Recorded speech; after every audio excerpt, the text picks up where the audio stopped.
All right, greetings. Welcome back to Blackburn News, where everything is connected. What's going on, people? How you doing? Uh, did people think I was doing Substack today?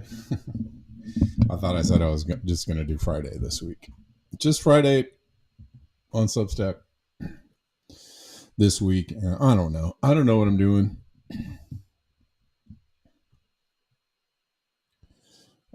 Just trying to keep, people engaged. That's about it. And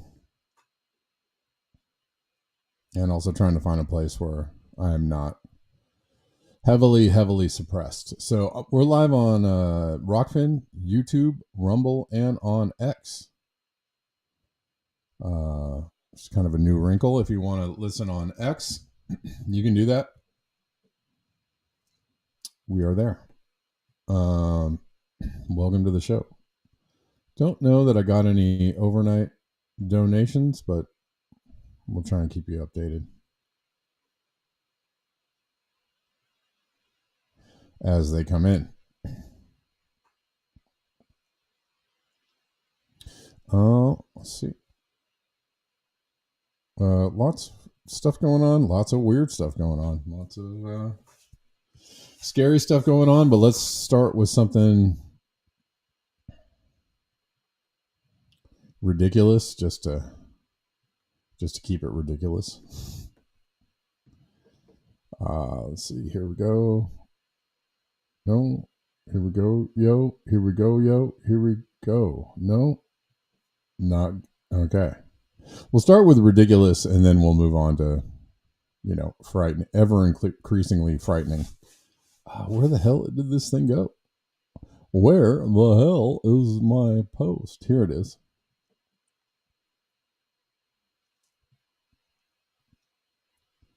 All right. This is funny.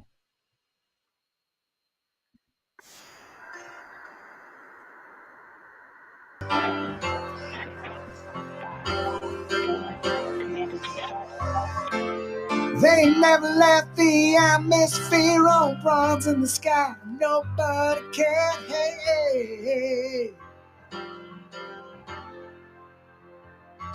Deep Blue, SpaceX, hilarious display. No chain involved millionaires at play.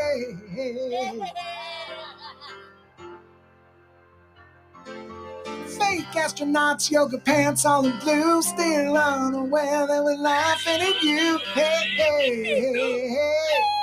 So retarded and gay. Tell me, did you guys have a lot of fun? Do you finally realize and understand how much you're hated? Old chicks' careers are faded. You can't see how completely out of touch you are. Real astronauts you are, just more entitled celebrities full of yourself. Nobody cares. Nobody cares.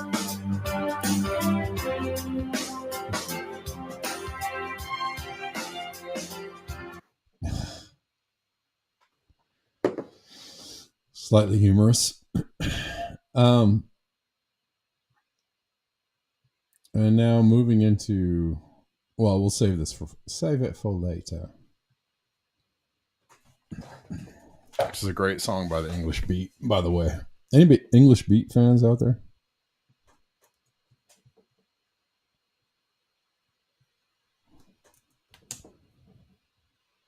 I was a big old English Beat fan back in the day.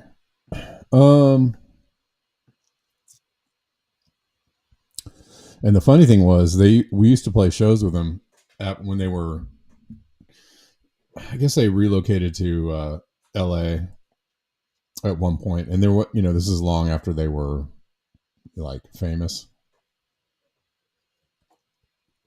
In the arc of their career trajectory, they were kind of faded, but they were still playing gigs. So they used to play like local bars. So I had a band, and I was young in a band, and we were somewhat related because I was in a reggae band and they were a ska band. So used to play gigs with like Rankin Roger and Dave Wakeling and people like that.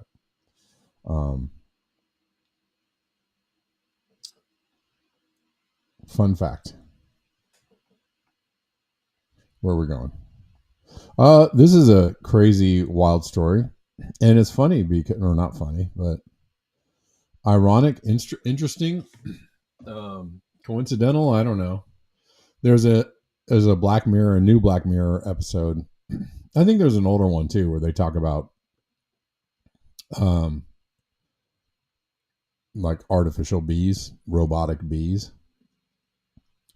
But there's a new season of Black Mirror out, which is pretty good. In one of the episodes, they're talking about one of the characters is a teacher who goes on and on about robotic bees, and which is, you know, because there are no more in this episode. There are no more actual real bees. They have to use these robotic bees because there are no original organic bees. So the only way that things are going to get pollinated is through the robotic bees. All right.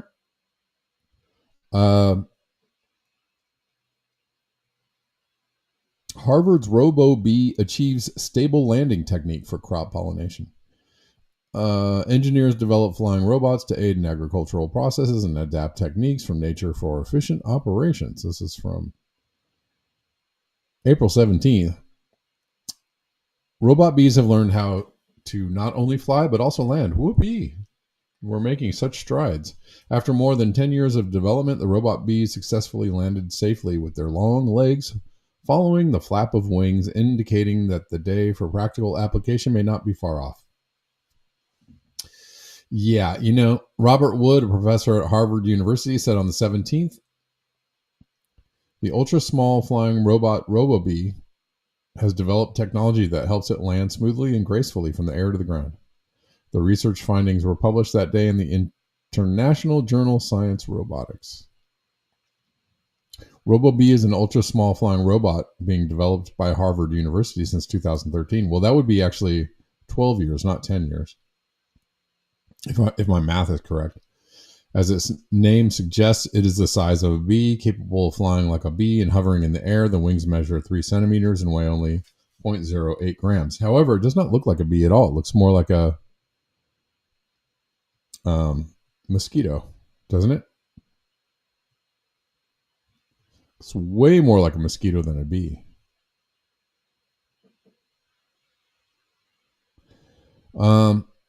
Anyways, interesting development. I find it interesting also that it's being done at Harvard. I feel like this is a I don't think this is like, oh, we just figured this out. I think they know how to do this already. I think they have these things already. In fact, I've seen quite a few other journalists, podcasters, whatever, talk about, you know, the developments in I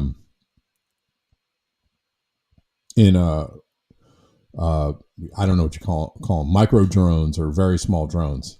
You know, we already have drones that are fairly small, and the idea that this, you know, it's a little bit silly actually, because we have drones that are perfectly capable of like landing and taking off and going up and down, and I, you know, I don't know, you know, I don't know about the wing flapping technology, but I kind of feel like, personally, I think this is already way down the road. Like they're just revealing something that they have worked out a long time ago.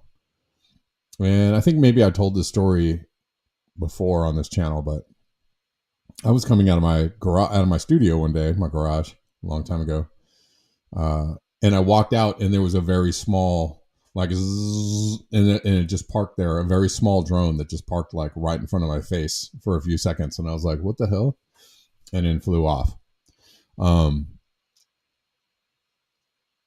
And I was kind of like startled by it, so I didn't really get a really great look at it, but I don't know that it resembled a bee or anything else, but I knew that it was not like an insect. It was definitely a drone, the way that it was maneuvering.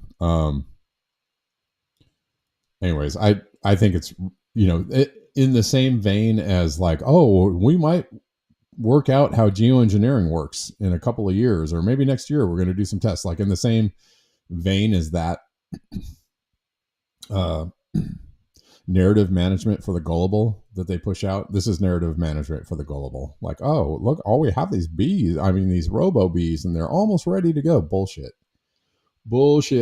These things are already out there. They're capable of getting where they need to go. And I wouldn't be surprised. In fact, it would be surprising if they hadn't already been used in some kind of operations. I don't know what kind of operations. Just, we'll leave it nebulous like that.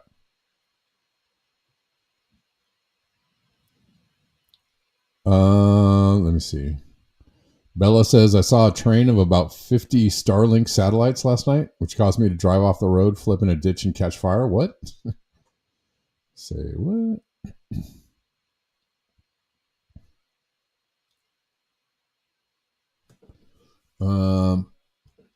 Malcolm says, I think it's London Has Fallen, or one of those series that has the awesome war drones, 100 swarming. Yeah, I just, like the drones that they already deploy and what they can do and how they can navigate and, coordinate. The fact that drones are already being used in military exercises, larger ones. But, the drones that you, might see take off the shelf at a Walmart, like those kinds of drones are being used in warfare to target people. I don't believe for a second. In fact, they probably have drones smaller than this that are capable of doing all kinds of things. So, anyways, this is just another advancement or revelation of an advancement that is interesting and scary, considering that bees are dying off at a record pace, and the chances that we have any bees left in a few years is probably very small.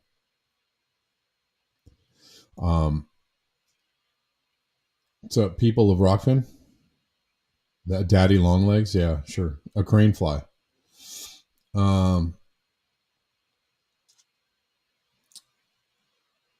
Oh yeah, Stand on Margaret, right? That's a good one. I love that song. You saw a dragonfly like that at a vertical farming facility? You mean like a robotic dragonfly? Or a real dragonfly?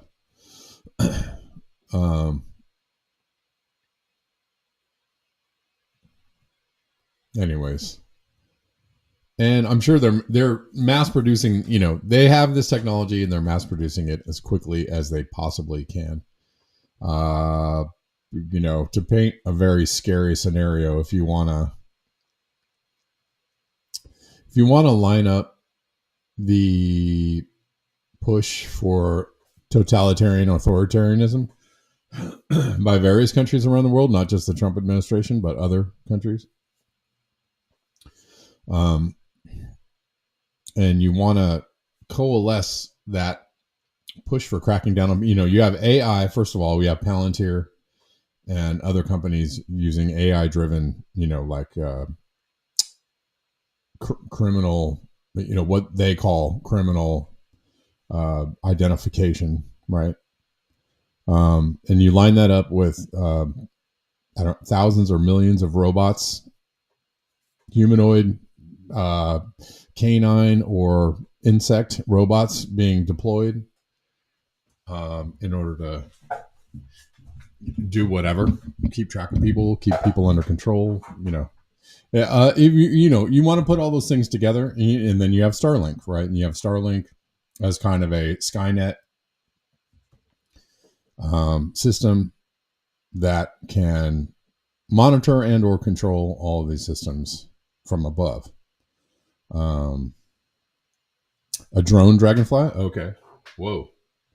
Yeah, I'm absolutely positive this is already in use. So it's funny, Harvard likes to go like, whoa, we just made this advancement and, maybe pretty soon we might be able to put this out there.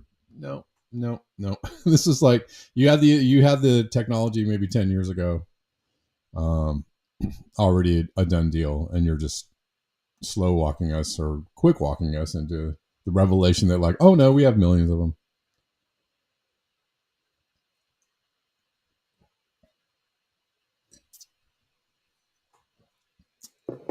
All right. Let's keep going.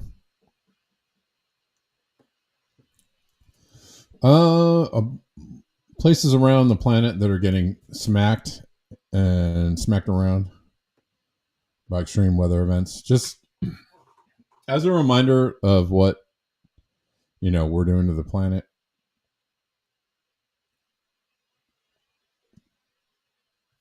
and what the consequences are of destroying or poisoning a planet. This is in Italy.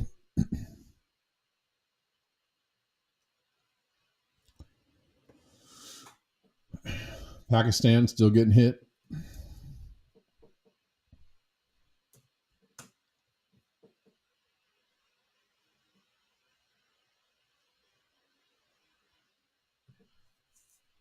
This is Pakistan.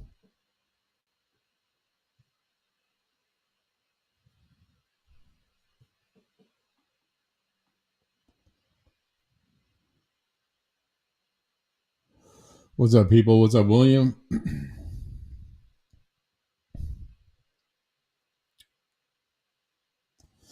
I know some people might have thought I was doing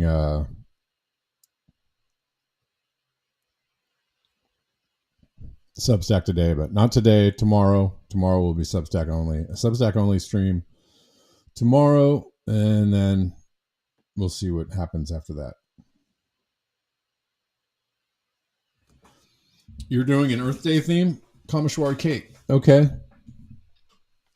For your radio show, cool. And you are depressed. Check. Yeah. I feel like if you're not depressed, you might be out of touch with what's really going on. But don't let that stop you from being happy, right? I mean,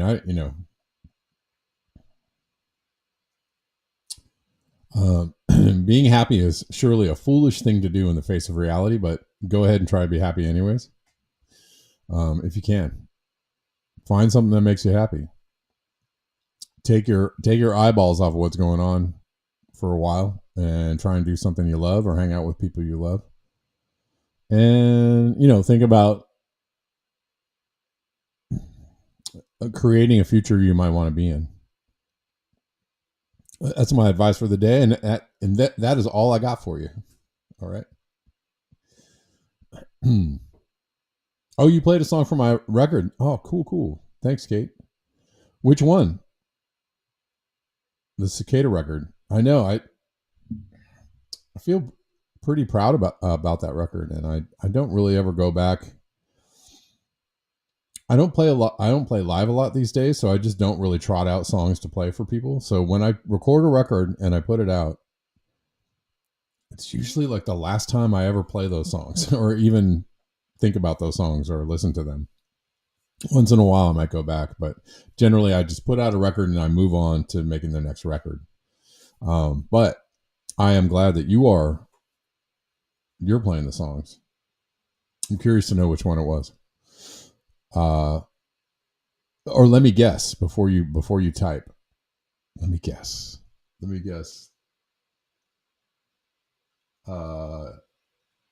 Rewild. I'm going to guess Rewild. Am I right?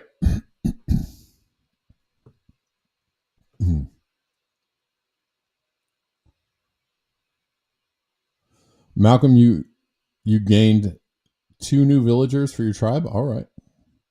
Plant trees. All right. That's a good one. Yes. Nice. Okay. Very good. I guessed wrong, but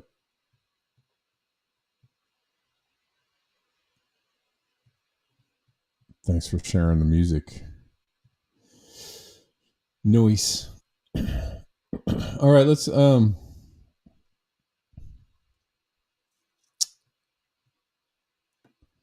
We're going to get into the trenches here with the shitty political news. Although this is actually something.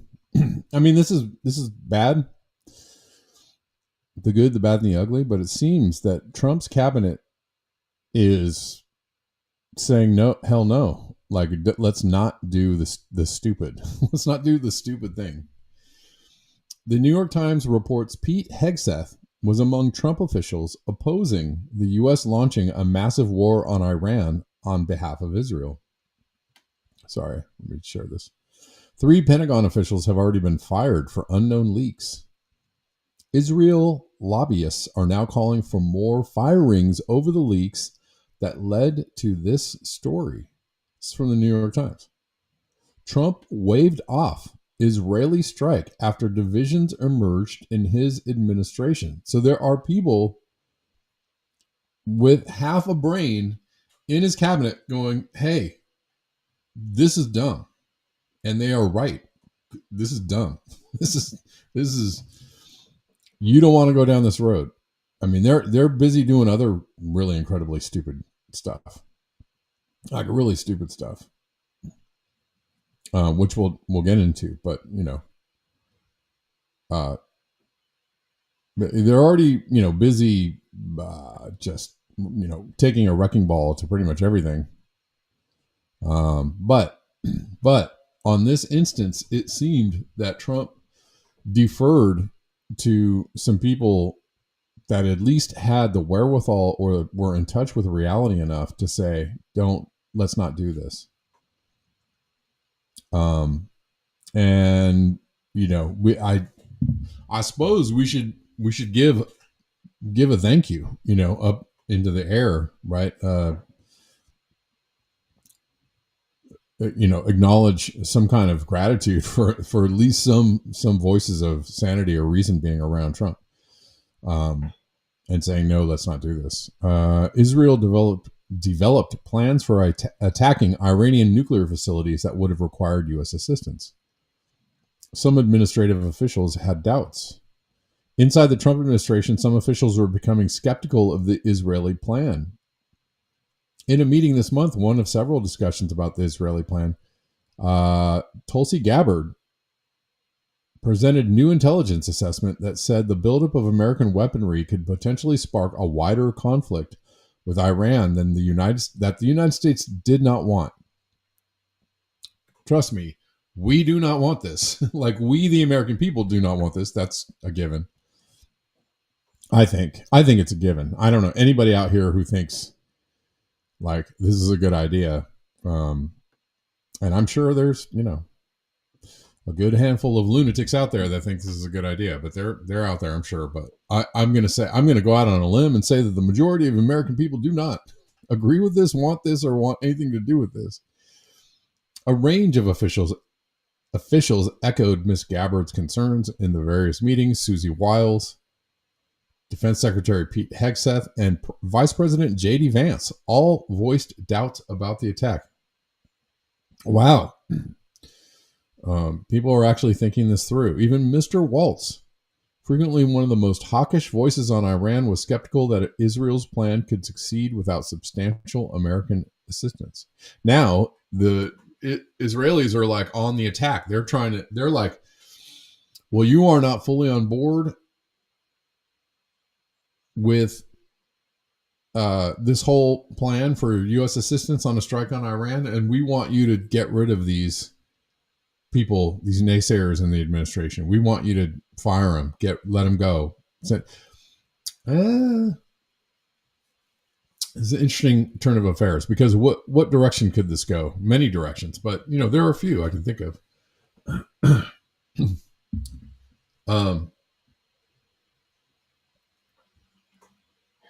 And also, it seems like Israel might be testing the limits of their blackmail. I think they're always testing the limits of their blackmail, but Michael Makovsky, the CEO of the Jewish Institute for National Security of America, also argued that the leaks that produced the article undermine Israel and the U.S.'s negotiating position with Iran. So they're mad that this article came out and that some people don't want to go along with Israel's plan.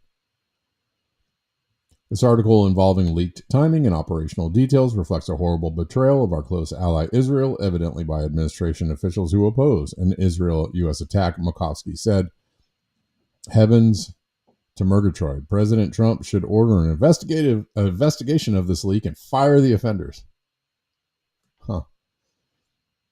He also predicted Israel will need to go ahead with military strikes in the coming months, regardless of U.S. support.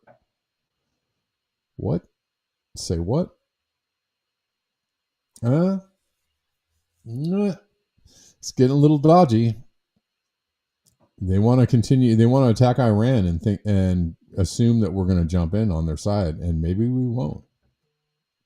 I'm going to assume that we probably will, but what if we don't? Then what?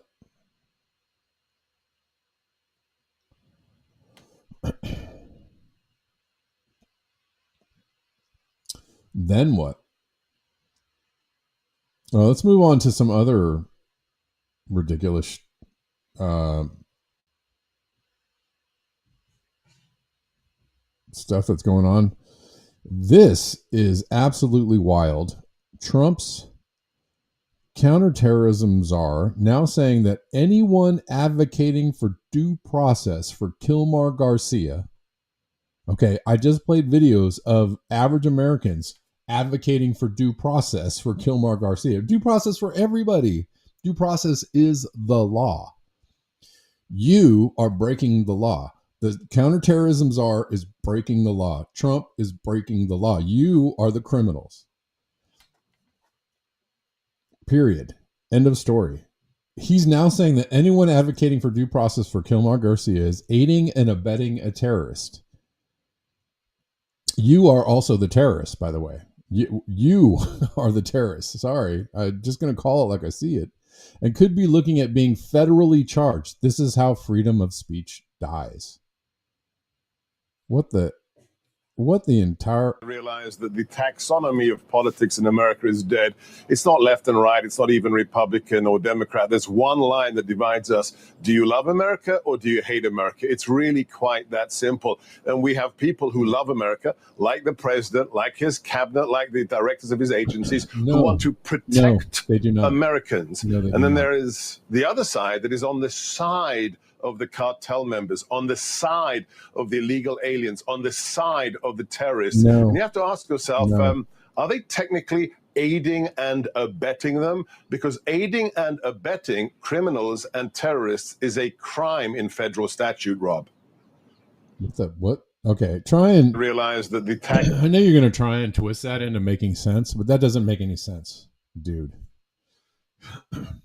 Like, no sense whatsoever. Sorry. And I'm sorry, no, nobody agrees with this. I'm sorry, nobody agrees with this. Nobody agrees with this. Nobody agrees with this. Sorry. Not the people. I'm sure not any judge, that has, again, any idea what the law and the Constitution is. This is insane. This is absolutely insane. No. Asking people uphold the Constitution and uphold the law that we are supposed to live under, that is not aiding and abetting anybody. That's called upholding the law. That's acting legally, right? I am legally exercising my free speech. I am legally upholding, asking that people uphold the law and the Constitution. That's, I am upholding the law. Sorry, no. I don't know where this ends. Nobody knows. Nobody knows.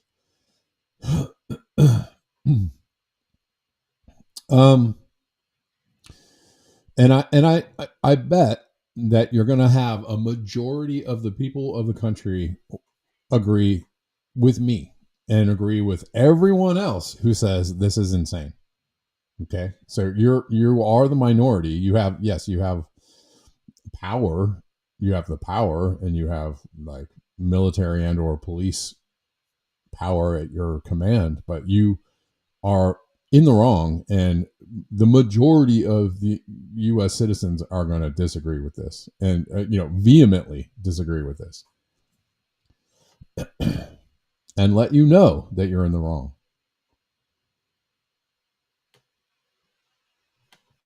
Nobody is aiding and abetting a criminal who is not charged with a crime. Okay, so try and make at least make sense when you say sentences, dude. He's not a criminal. He hasn't been charged with anything. That's not aiding and abetting anything. That's not. Sorry. You're just saying words that don't make any sense. And yeah. Anyways. I could say more, but I think that it's going to come out in a string of profanities. And, heaven forbid. Trump's tariffs are wrecking shop. A lot of people are being affected by this in a very negative way. It's affecting businesses who, a lot of businesses do business with China. A lot of businesses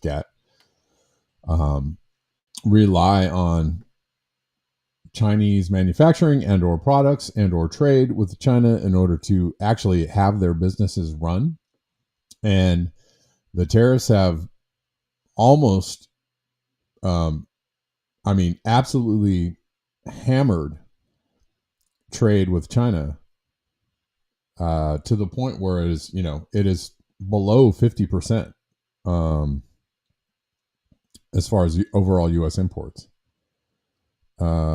This is weekend ocean bookings, right? So this is shipping. A side note, I guess if you're cheering for the planet, if you're way out here and you're like, come on, planet Earth, you might cheer this on. But but people are being wrecked economically on this.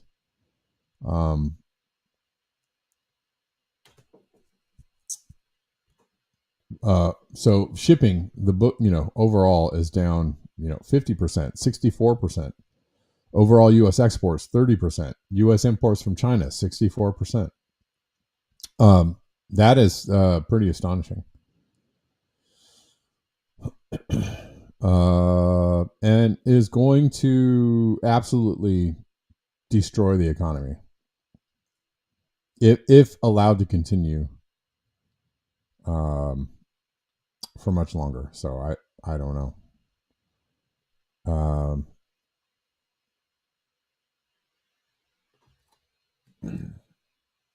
Oh, you were playing Earth Sacred? Cool.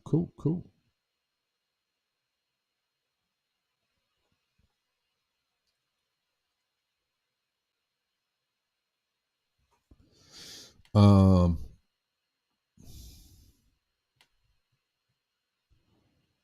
right. So yeah, and people are, businesses are really being impacted. The economy is being, very much impacted in a negative way. I don't know where this goes. I mean, some businesses are halting, halting their business, halting their production because they rely on this trade to continue. So, and if it can, if it goes on much longer, it's gonna end up putting companies out of business, like straight up. And then that's going to be great for the economy when you have a lot of unemployed people out there. Certainly. Let's listen to this woman talk about detainees who were aboard the flights to El Salvador. Hold on. Breaking news of firsthand accounts of people who were on the planes that were sent down to El Salvador that were ultimately returned. So this would be the very first time that we have an actual accounting of what happened on those planes and what happened before they took off. This is a compilation of many sworn affidavits from multiple women who were on those planes, which I will circle back to in a moment.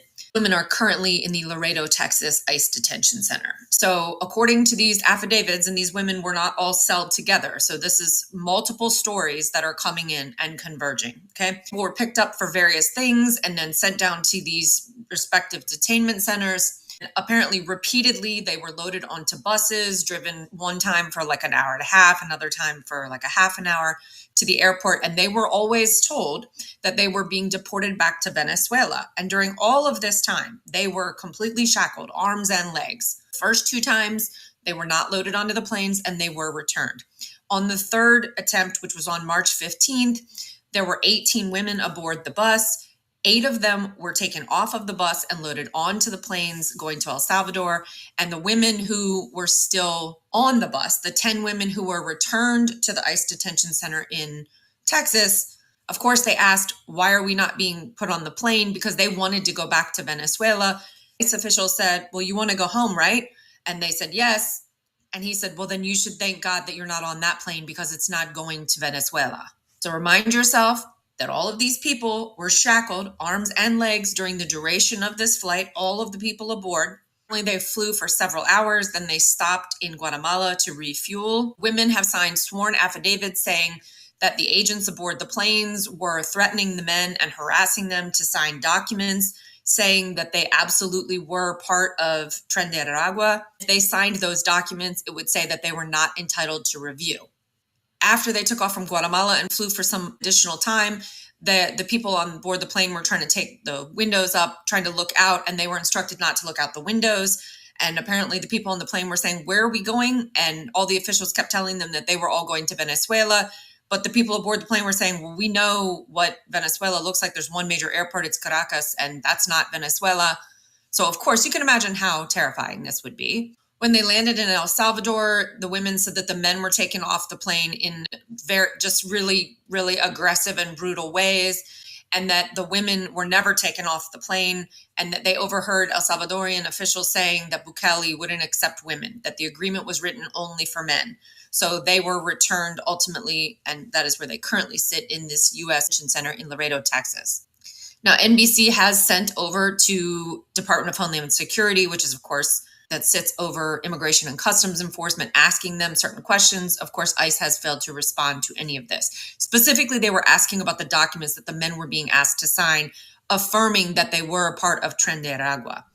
And additionally, it should be said that an ICE official in the pleadings that are going on with the Boasberg case have signed sworn statements saying that many, the non-citizens that were taken to El Salvador, did not have criminal records. So I wanted to highlight this story. The women's names are, as they have been identified, only 3 publicly, one known as SZFR only. Those were the initials given. Another is Heymar Padilla Moyaton, she's 24, and Scarlett Rodriguez, who is 21, in an interview that they conducted from the prison. Okay. That's what's going on with that. Yeah, I mean,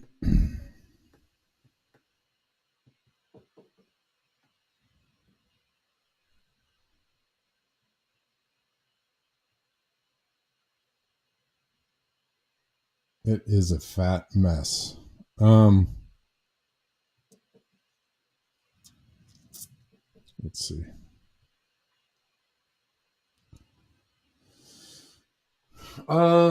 This is how one of the ways that they manufacture consent is just get people feeling like, oh, a lot of people feel this way. I should be. It's getting bad. Yes, Malcolm, it's getting bad. Absolutely. Nathan Jones, when I was in the WWE, I saw something that stuck with me, not in the ring, but backstage. There'd be a wrestler that they were trying to put over, someone the crowd just wasn't vibing with. You'd hear boos from the audience, or worse, dead silence. No reaction. And that's death in wrestling. So what did WWE do? They'd pump in crowd noise, literal cheers through the arena speakers, sometimes even piped in chants like Rocky, Rocky, for someone the crowd clearly didn't care for, and then I'd watch from the monitors backstage as the real audience started to fall in line. Like that fake reaction gave them permission to cheer, and they did.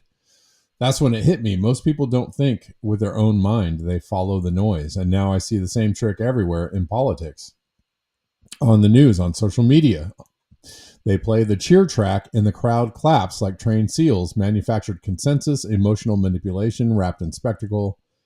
It works in wrestling. It works even better in real life. Yeah.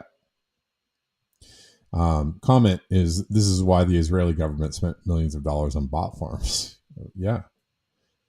Israeli government, the intelligence agencies of the U.S., et cetera, et cetera.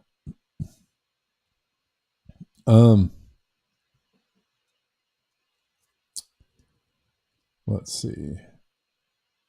Horrific attack coming on innocent people in Gaza. And man, the footage, I just can't even, I'm not even going to play some of the, some of the footage I saw is just horrific.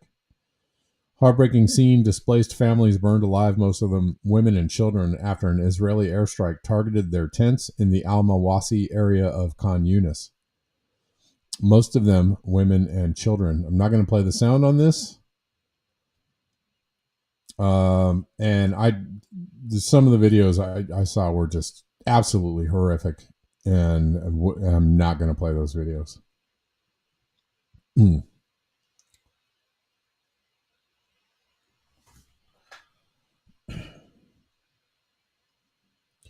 Yeah, Joseph, for sure.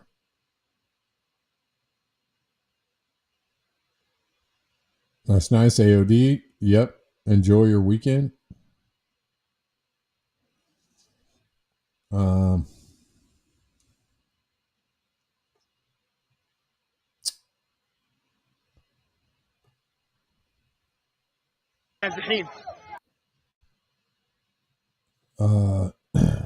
Joseph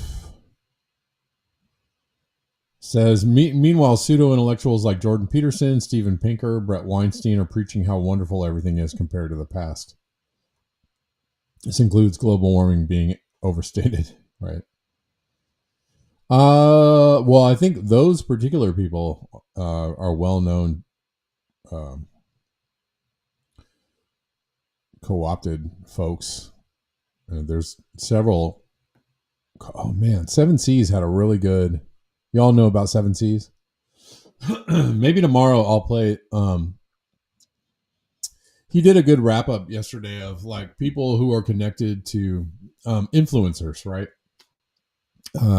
People who are supposedly alternative journalists. A lot of them have Rumble contracts. Anyways, well-known influencers who seem like they're uncovering, pretty, I don't know, tantalizing, titillating truths about what's really going on in the world. And some of them, seem to be able to do, really good investigative journalist work, right? But they are connected. The companies that are funding them, that run ads on their shows, are connected to some very dark people, right? And so basically, his one-line synopsis is that these people are being paid to lie to you while they're telling you the truth, right? Like they're getting you in with, Joe Rogan is one now. Used to be more of a truth teller, but now, he has a huge crowd and a huge contract, and he gets people in with like, oh, this guy has the truth. And then it's a very well curated truth. Yes, of course. Yeah, Joseph, definitely. Yeah, so you get these people, and and they come out of everywhere, right? That's why it's really hard to know, like, who is who's authentic and who's not. I mean, I guess you can tell.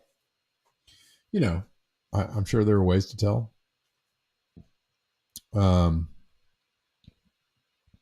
But it's hard, it's hard to not, be suspicious of so many, right? Because they're using the truth to mask other truths, right?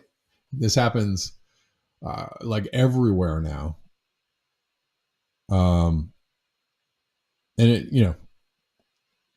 I even see it unintentionally, right? Like I see people who are, I believe that they're authentic journalists, investigative journalists. Even I see them just because it's a meme, because it's like cultural programming on some level, because everybody who's in the alternative space, thinking space, all believe the same thing. So it's like there's just a cultural programming even for people who are questioning what's going on and who the authority is. So it's like there's an unintentional bias towards thinking certain things. And in the folks that are, for the most part, I think they're authentic and they're well meaning. They repeat these same tropes. They repeat these same cultural programming things, right? Like they like almost in a knee-jerk fashion. And I find that infuriating and scary, right? But like, I think people are trying to do their best. They're trying to do their best. They're trying to figure out what the truth is. And, hey, you're not going to, even the best hitters, miss 6 out of 9 times, right? So you're going to miss. Extra Bullet says you can never be too skeptical. Exactly. I have a very, and because there are people that are presenting themselves as these really like and hard-hitting investigative journalists who are on your side, and they're very popular, right? They're very popular and they have a big following and they get lots of likes and shares and retweets, right? And that, it makes people feel like, oh yeah, this guy really knows. I like this guy. I'm following, or girl. I know that I'm going to follow them. Because there's so many of these organic journalists out there, and some are not very organic, you kind of have to have a jaundiced eye for everyone.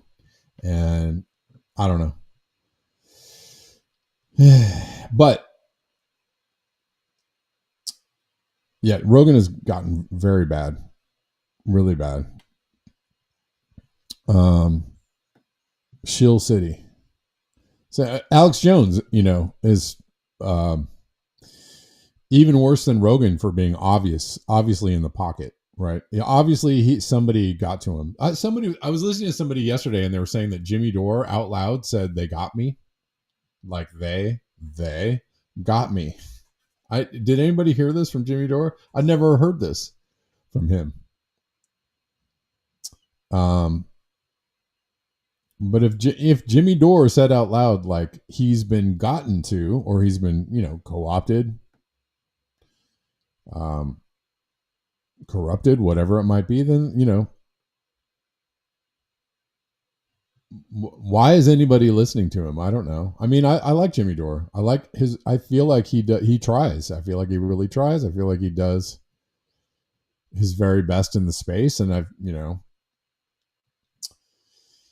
he also has some obvious, he's, like older and he's got health issues and he, wants to make a living being a comic. And so he, on some levels, he's trying to protect his,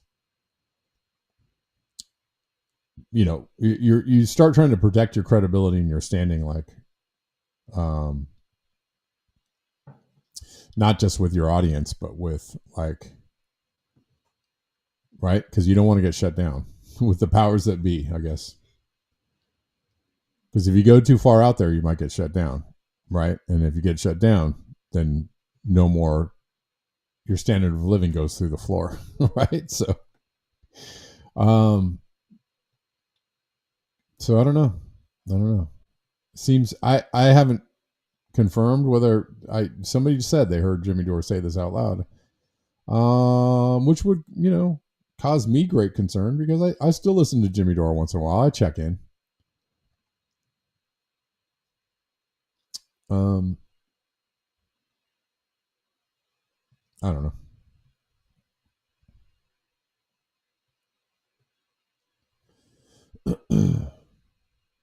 Anyways, it's getting weird out there because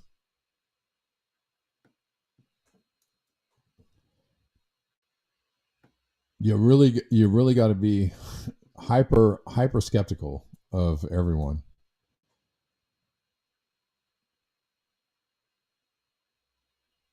Google insider breaks silence on tech giants' military ties. Say what? 2 months ago, in order to take advantage of the federal contracts the corporation can gain under Trump, Google abandoned its pledge not to build AI for weapons or surveillance. In rapid succession, Google then acquired Israeli cloud security startup Wiz. Remember that story? Do you remember? Do you? Pursued partnerships with U.S. Customs and Border Patrol to update towers by Israeli war contractor Elbit Systems with AI at the U.S.-Mexico border, and launched an AI partnership with the largest war profiteer in the world, Lockheed Martin. It gets weirder. It gets worse and worse, doesn't it?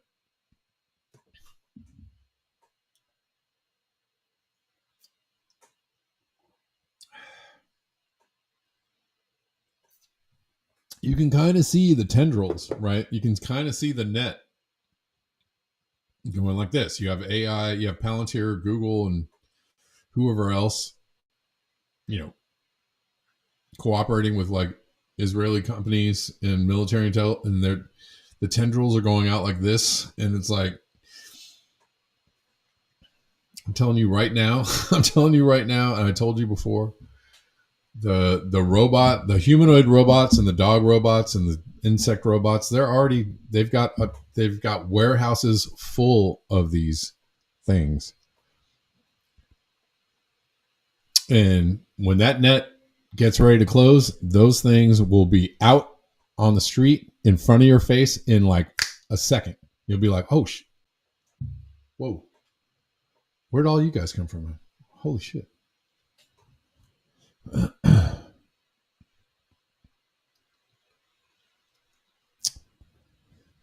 I've worked, and I know that's a scary thought. I know it's very scary. What do you do? I don't know. I've worked at Google for decades. I'm sickened by what it's doing. I'm not going to read this whole thing. This would be a good picture. Screenshot here. Hold on one second. And I think I'm going to just do that for later.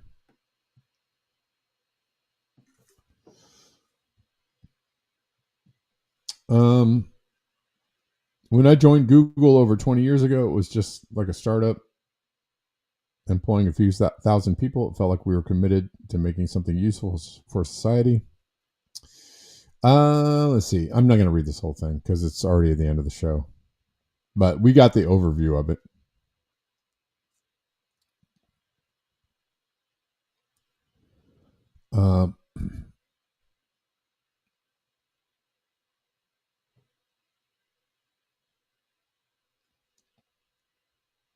Today marks 1 year since workers with No Tech for Apartheid staged sit-ins at Google offices to protest the use of our labor to power the genocide in Gaza, to demand an end to the harassment and discrimination of our Palestinian, Muslim, and Arab co-workers, and to pressure executives to address the workplace health and safety crisis that Nimbus has created.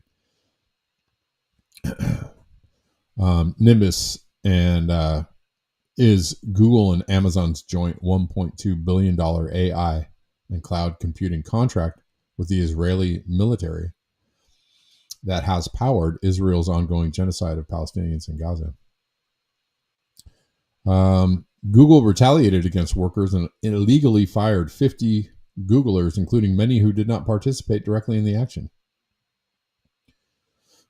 In the years since, Google has only deepened its commitment to being a military contractor. 2 months ago, in order to take advantage of the federal contracts the corporation can gain under Trump. I already read this. Lockheed Martin, Northrop Grumman, and Raytheon are no longer the only war corporations in town. Google and big tech are increasingly eating their lunch. Big tech companies are being pushed by the market to continue to bank returns. But having saturated the consumer and enterprise markets, corporations like Google, in a contentious arms race to dominate the cloud market, have identified the ever-ballooning so-called defense budget of the U.S. and other governments as major pots for profit. One thing is clear, we urgently need an AI arms embargo. Well, yeah.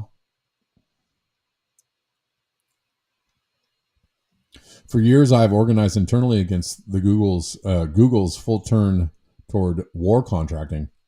Along with other co-workers of conscience, we have followed official internal channels to raise concerns in an attempt to steer the company in a better direction. Ha, ha, hardy har har. You think that's going to work? Now, for the first time in more than 20 years of working at Google, I feel driven to speak publicly because our company is now powering state violence across the globe, and the severity of the harm being done is rapidly escalating.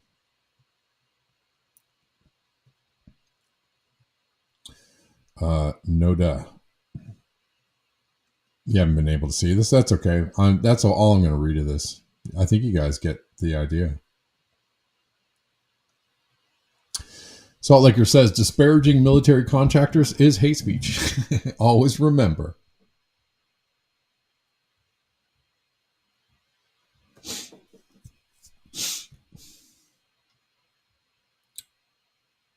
Well, Joseph, you wouldn't be allowed to be an influencer unless you're influencing people in the proper way.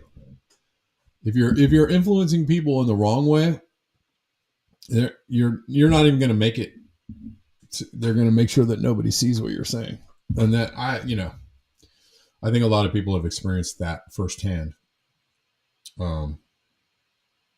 If you're not, if you're not one of the special ones that gets all the views and the likes and the retweets and the comments, if you're not one of the select few, then nobody's going to see your videos. They're just going to make sure nobody sees it. And that's kind of how that works. Yano. Yeah. Interesting.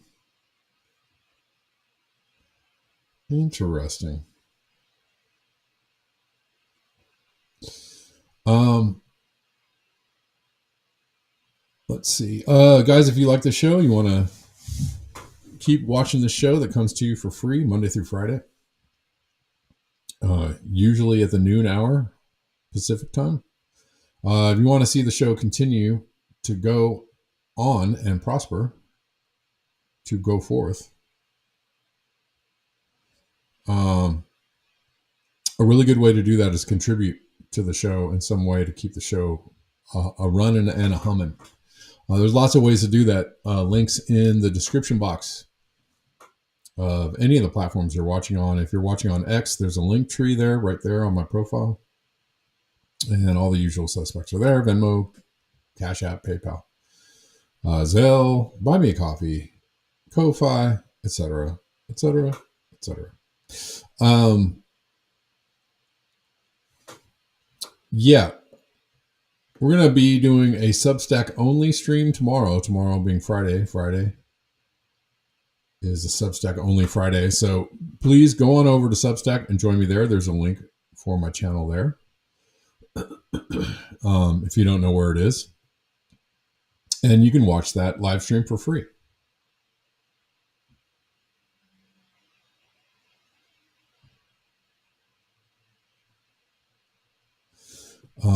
All right, guys. I don't know if I have anybody to thank. Yeah.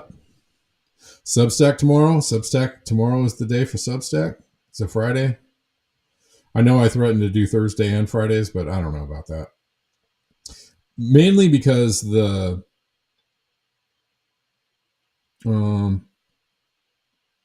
it's just really hard to do a smooth show on Substack. So Substack is, as far as live streaming goes, a little fraught with issues as far as doing a smooth live stream. Extra Bullet, your show is tomorrow. Yes, sir. What time? What time is your show tomorrow, Extra Bulla?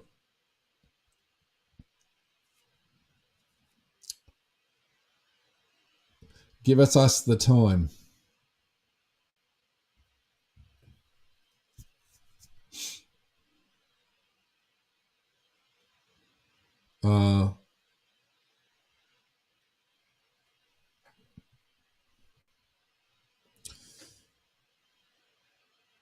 Yeah. Okay. No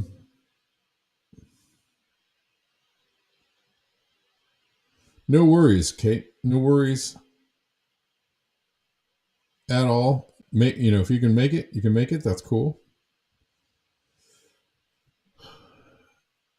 8 a.m. Pacific time. Okay. I'm usually up and up and moving about at that time. So I'll come and check in on you.